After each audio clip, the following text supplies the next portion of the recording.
Hey, I'm John Tabler. Welcome back. I think this is going to be my shortest video. I don't know if ever, but for this channel, it probably is going to be because I've been baking and I just realized, I've got this starter in the cup. I've only got that much left. What do we do when we only have that much left? How do we get more? I mean, it's very simple. What I do is just kind of scrape off anything that's on the side there. Very simply add more flour. I don't really go nuts with it and put in like way too much. I'll put, because I don't really plan on using it necessarily the next day. Take another spoon here. So I'll at least double it. If it's a couple inches, I'll put a couple more inches.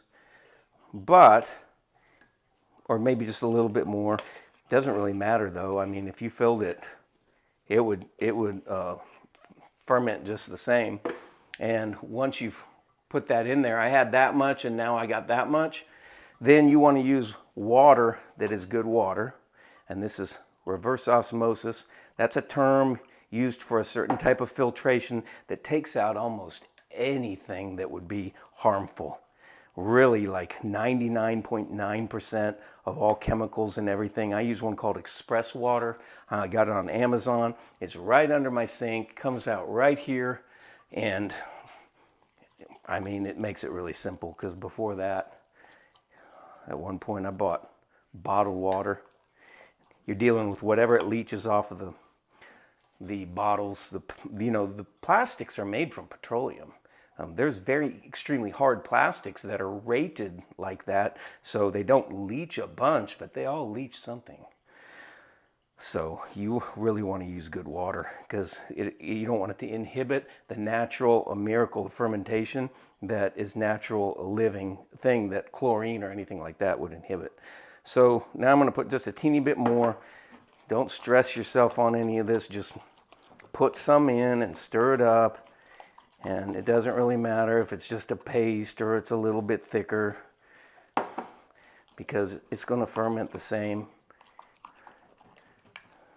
There we go. And I'll add just a bit more and see how easy that was. The links are in the description below for everything that I use.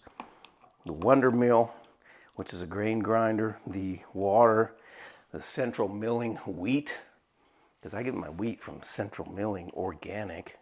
The freight costs a pretty penny, but even after you pay for the wheat and the freight, it's just a fraction of what you would pay at the grocery store for any so-called bread, and this is actually real bread.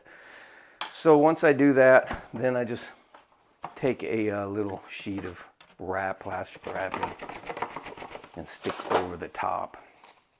And I set that aside, and it sits for overnight or whatever, 8-12 hours, ferments, it'll rise, kind of settle back down. If I'm not going to use it right then, I'll put it in the refrigerator. You can use it then right when you take it out of the refrigerator, or you can rejuvenate it 5 hours before.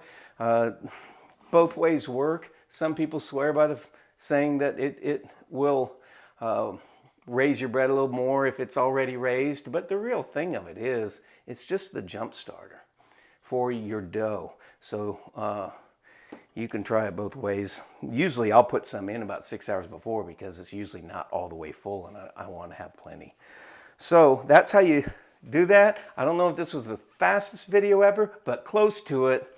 Like and subscribe. I'll see you in the next video.